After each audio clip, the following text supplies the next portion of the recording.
El pueblo está cansado ya de mentiras. Yo le daré mi voto de confianza, pero seré un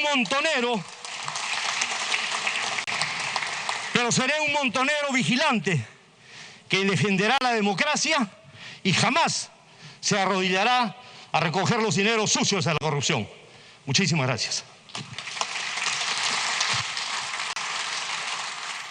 Bueno, ahí escuchábamos justamente el debate. El congresista Edwin Martínez era quien tomaba la palabra de Acción Popular y ya anunció que dará el voto de confianza. Vamos a ver qué es lo que deciden los otros 130 parlamentarios. Solo recordar que necesitan la mitad más uno, es decir, 66 votos. Aunque, y esto es interesante mencionarlo, aunque dos de los miembros de este gabinete son parlamentarios, son congresistas. El presidente del Consejo de Ministros, Guido Bellido, es congresista de Perú Libre y el ministro Roberto Sánchez es el ministro de Comercio Exterior y Turismo, por lo cual ellos no votan. Se tiene que hacer el cálculo sobre 128 votos. La mitad de 128 más uno es lo que necesita el gabinete para recibir el voto de confianza. Pero vamos ya a las propuestas de índole económico y para el análisis quiero dar la bienvenida a nuestro primer invitado, el economista Osvaldo Molina, director ejecutivo de la Red de Estudios para el Desarrollo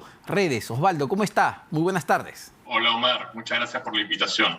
No, muchas gracias a ti, Osvaldo, y te invitaría primero a escuchar algunos extractos de lo que fue el discurso, las propuestas del premier Bellido en materia económica. Quizá una de las más polémicas o que genera, digamos, o que ayuda para el debate es promover un incremento del salario mínimo vital actualmente en 930 soles. Vamos a escucharlo primero. Recuperaremos el rol tuitivo que el Ministerio de Trabajo y Promoción del Empleo siempre debe tener respecto de los trabajadores y de sus relaciones laborales. Promoveremos el incremento de la remuneración mínima vital en consenso con las organizaciones representativas de empleadores y trabajadores. Bueno, Osvaldo, ¿cuál es el análisis sobre esta propuesta? A ver, en un contexto, y lo recordaba el propio premier al inicio de su discurso, en el que la informalidad laboral ha aumentado vamos, casi un 80% para el 2021. Exacto. Mira, lo primero que uno tiene que recordar es que lamentablemente la crisis producto de la pandemia generó un retroceso enorme del PBI de casi 11% y también una caída enorme del empleo, ¿no es cierto? Casi 6 millones de personas perdieron el empleo. Nos estamos recuperando, sí, es cierto, el empleo se está recuperando, pero lo que estamos notando, como tú bien dices, es una precarización del empleo. ¿Qué significa eso, Omar? ¿Qué significa eso, amigos que nos escuchan? Eso significa que no se está contratando empleo formal, sino más bien empleo informal, ¿sí? Y entonces, la pregunta que yo me hago es si medidas como esta, el aumento del salario mínimo, o la otra, que es la derogación de la suspensión perfecta, van en la línea de aumentar el empleo y aumentar el empleo formal. Y te voy a dar un par de datos más, Omar. Más o menos, más del 90% de empresas que declaran trabajadores a los que les pagan la remuneración mínima vital son MIPE. ¿Qué ha pasado con las MIPE en el contexto de la pandemia? Durante el 2020, según datos de Comex, ¿no?, sus ventas se han visto reducidas en 60%. Así es. Y muchas han desaparecido. Casi más de 2,5 millones de MIPEs han desaparecido.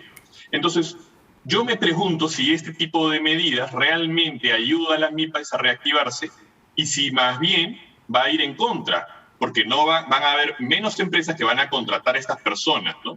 Un dato adicional, según estimaciones del Banco Central, que hizo en una investigación del 2018, un incremento de 10% de la remuneración mínima vital podría aumentar la informalidad en cerca de 2%. Entonces, yo creo que esto no está yendo en la dirección correcta para aumentar, el empleo y aumentar el empleo formal, que es lo que deberíamos estar buscando. Osvaldo, yo creo que nadie en este país, y no necesita ser economista para eso, quisiera que las mejores condiciones laborales sean masivas, ¿no?, para todos los trabajadores. Pero eso entiendo no se puede hacer por decreto. Es decir, así yo lo ponga en un papel, así yo lo ponga en la Constitución, que todo trabajador peruano debe tener vacaciones, CTS, gratificación. En la realidad no funciona así. Exacto. La economía no se determina por decretos. Si fuese así, nunca habrían crisis, nunca habrían inflación, nunca habría desempleo, ¿no?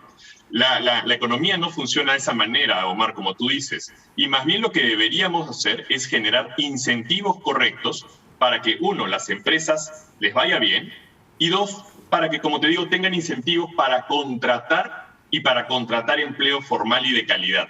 Entonces, más bien, lo que uno debería esperar en este caso es que el Premier haya anunciado medidas, ¿no es cierto?, para subsidiar la contratación de empleo formal, ¿no? Fortalecer ese tipo de medidas, por ejemplo, ¿no? Ahora, sin embargo, vamos a escuchar a Osvaldo lo que dijo, no sé si tenemos ya el byte, sobre la suspensión perfecta de labores, ¿no?, que planea derogar justamente esta herramienta que se dio durante la etapa de emergencia.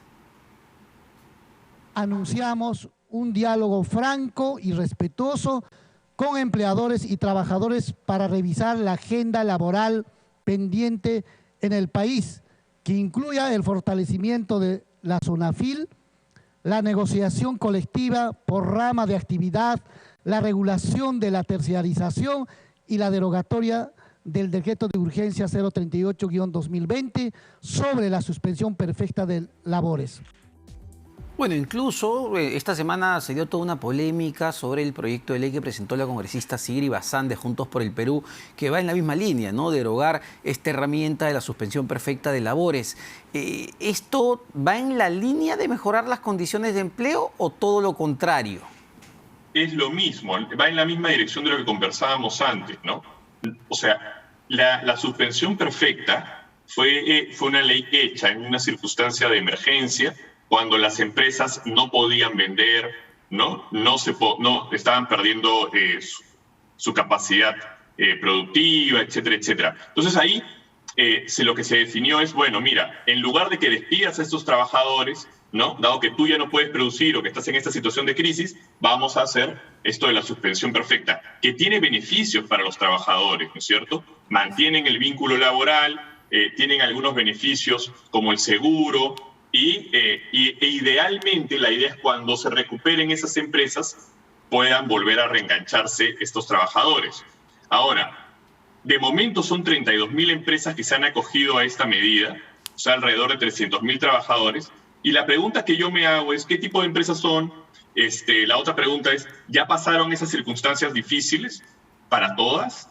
Habría que revisarlo, ¿no? Me parece que es más un anuncio para la plaza, ¿no? Para la alegría de las personas, pero no necesariamente va en la dirección correcta de mantener empleo y nuevamente empleo de calidad, ¿no?, que es lo que tendríamos que estar pensando. Y diera la impresión, Osvaldo, y hablando de todo tamaño de empresa, con estos anuncios de que las empresas son malas y si quieren tener a sus trabajadores en suspensión perfecta es porque lo hacen para generar más ganancias para ellas. Y es todo lo contrario. Si yo tengo una panadería y estoy vendiendo mucho pan y me estoy ampliando y ahora tengo incluso unas mesitas ahí para servir café, necesito contratar más trabajadores, definitivamente. Exacto. No los necesito en suspensión perfecta.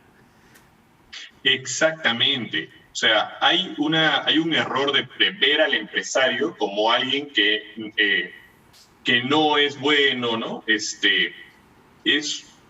una manera incorrecta de entender esto. Además, y esto es importante, ¿no, Omar? Cuando las personas en su casa piensan en un empresario, piensan en un gran empresario. Pero empresario es la persona que tiene una bodega, ¿no?, que como tú dices tiene una panadería, y todas esas personas que estuvieron en crisis no aplicaron a la suspensión perfecta porque les encanta que sus trabajadores no tengan un sueldo, es porque sencillamente las circunstancias excepcionales de la pandemia así lo obligaban. Ahora, ha habido todas unas condiciones a las que las empresas se tenían que ajustar para poder aplicar y que les sea correcto tener la suspensión perfecta. Pero entonces habría que ver si esas condiciones han cambiado. Se puede evaluar eso y las empresas que ya pueden pasar, que salgan del régimen. Pero la pregunta, o sea, el error aquí de concepto es pensar, como tú dices, que el empresario lo hizo por mala persona, y eso no es necesariamente cierto. Y eso es lo primero. Y lo segundo, entender que más bien lo que se está intentando hacer es mantener el vínculo laboral, ¿no?, en empleos de calidad que sí se tienen ahí para poder reactivarlos luego, ¿no? Así es, Osvaldo. Ahora te invito a escuchar lo que dijo sobre el sistema de pensiones en nuestro país, ¿no? Tantas veces buscando la bendita reforma. Pero ¿qué dijo el premier Bellido al respecto? Haremos una reforma del sistema de pensiones. Propondremos la conformación de la Comisión Nacional del Sistema Nacional de Pensiones, integrada por el Poder Ejecutivo, el Poder Legislativo y los propios pensionistas, con el propósito de elaborar una propuesta de sistema, para lo cual anuncio la presentación de la iniciativa legislativa correspondiente. Bueno, Osvaldo, una nueva comisión, corrígeme si me equivoco, esta es la tercera, cuarta comisión que busca una reforma y se archiva todo lo trabajado anteriormente. A ver, ¿qué se quiere hacer y qué se puede hacer con el sistema de pensiones? Sí, mira, ahí lo primero que tenemos que entender todos los peruanos es que este es un problema muy complejo, ¿ya? Es un problema muy, muy complejo, porque además estamos viviendo un proceso de envejecimiento acelerado de nuestra población. Lo que ya se llamaba el bono demográfico ya está pasando, y ahora más bien estamos con una tasa de envejecimiento importante. Un dato, ¿ya? El porcentaje de adultos mayores pasará de 13% en el 2020 a 25% en el 2050, ¿ya? Ese dato, ¿ya?, hace muy complejo toda esta discusión, ¿ya? Esto es una cosa compleja no solo en Perú, es complejo en todas partes del mundo, ¿ya? Pero si a esa complejidad del envejecimiento le agregas un mercado laboral disfuncional como el nuestro, en donde tienes tasas superiores a 75% de informalidad laboral, esto se vuelve muy difícil. Es un problema muy complejo. Y yo estoy de acuerdo, es un problema que debemos abordar, porque 20% de las personas mayores de 65 años reciben una pensión. Tenemos que encontrar una manera de resolverlo. Ahora, resolverlo implica no solo en el fondo hacer una reforma del sistema de pensiones. Hay que pensar qué tenemos que hacer con el mercado laboral y hay que pensar qué tenemos que hacer con el sistema de protección social. Tenemos que pensar, por ejemplo, una pregunta que nadie se hace es si tenemos que seguir manteniendo atado a la condición laboral el tema pensionario, ¿no? O si más bien debemos utilizar otras medidas, fuera de la caja, como la que en su momento el economista Levy propuso, de más bien utilizar parte del impuesto general a las ventas para recaudar fondos pensionarios en un contexto de alta informalidad. Pero eso es una discusión compleja. Entonces la pregunta es si es que estamos en condiciones para poder tener como sociedad hoy, en estos momentos, esa discusión. Y la segunda pregunta que yo me haría es, esta discusión, ¿en qué sería distinta a la que ya hemos tenido, como tú bien señalas, en el Congreso, ¿no es cierto?, en el Ministerio de Economía anteriormente y en todas estas comisiones que han habido? Entonces, ¿por qué hoy es un buen momento? Tenemos que reformar el sistema de pensiones, pero la pregunta es, ¿tenemos las condiciones para discutirlo correctamente en estos momentos?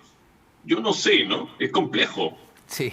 Bueno, muchísimas gracias por este análisis, como siempre, Osvaldo Molina, director ejecutivo de la Red de Estudios para el Desarrollo Redes.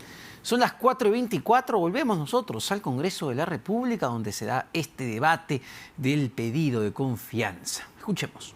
Que de poner nuestras actitudes de confrontación para lograr vencer una crisis sanitaria y una crisis económica que nos está llevando de encuentro. Queridos señores congresistas, queremos gobernabilidad, queremos paz laboral, queremos paz política. Logrémoslo, pues esto